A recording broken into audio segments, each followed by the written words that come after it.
Көптеген ауыл тұрғындары үй жағдайында құс өсірумен айналысады. Құс шаруашылығы бизнес ретінде ет пен жұмыртқаның әрдайым сұранысқа ие болғанымен тиімді. Сонымен бүгін біз құс шаруашылығын бизнес көзіне қалай айналдыруға болатыны туралы әңгімелейтін боламыз.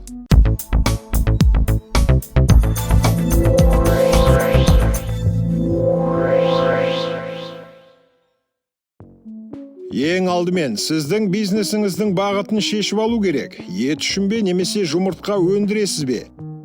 Тауықтардың етке және жұмыртқаға арналған тұқымдары болады. Мысалы, Леггорн тұқымы 4 айынан бастап жұмыртқалай бастайды, ал Ламан Браун жылына 300 жұмыртқа береді. Ет үшін бройлер, күрке тауық, үйрек, қаз өсіріледі. Осы орайда Пекин үйрегі бір жыл ішінде 100 үйрек басып шығаратын айта кетейін.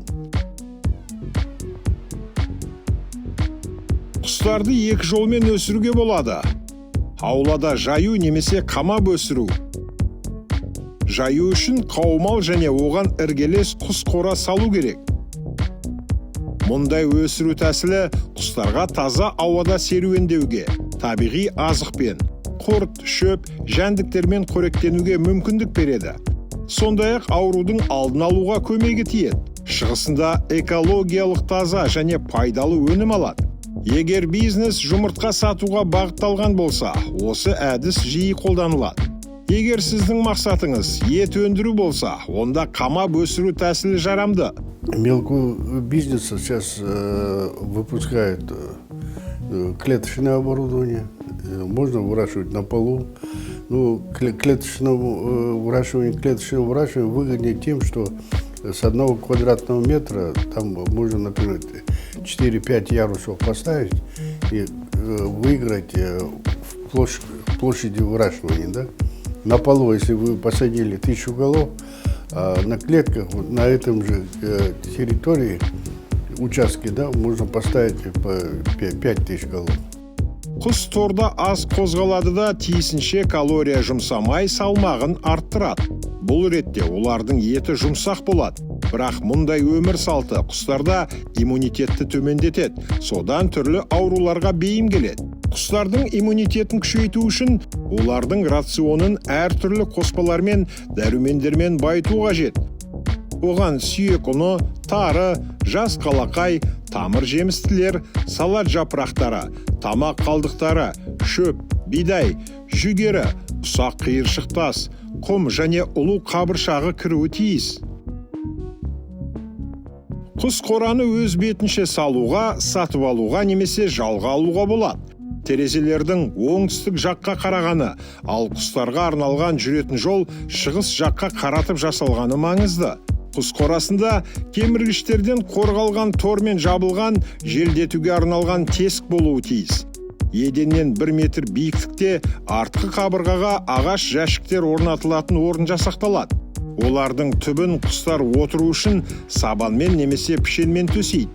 Торда тауықтар қауырсындарын тазалау үшін құм немесе күл салынған жәшік орнату керек. Әр 3 ай сайын құс қорасын зарарсыздандыру мақсатында әктас ерітіндісімен сылау керек. Например, все наши птицефабрики, которые крупные, да, они все хозяйства птицефабрики являются закрытыми. Туда посторонних людей туда не запускают. Никто туда не может зайти. Из птичников в птичник не ходят, даже, да, чтобы это не занести заразу. Если даже посторонний человек придет, его первую полностью искупают, переоденут. Например, птичницы с дома пришли, снимают свою домашнюю одежду, проходят через душ, там переодеваются в рабочую одежду, которая продезинфицирована, чисто, и заходят работать птичники. Құс қорасының температурасы 5 градустан 20 градусқа дейін болуы керек. Егер онда 10-нан астам құс болса, температураны азайта аласыз. Суық және өкпек жел бұлар құс шаруашылығының жауы. Әсіресе балапандарға қауіпті. Міндетті түрде жылыту жүйесін ойластырыңыз. Алайда қатты ыстық болмауында қадағалаңыз. Оның ішінде бройлер ыстықты көтере алмайды. Тауық көп жұмыртқалау үшін құс қорасы таңғы 6-дан кешкі 9-ға дейін жақсы жарықтандырылуы керек.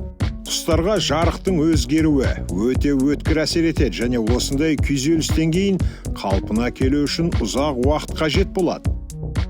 Если неправильно кормить, неправильно поить, световой режим не держать, вентиляции не будет, это потерять можно за один день.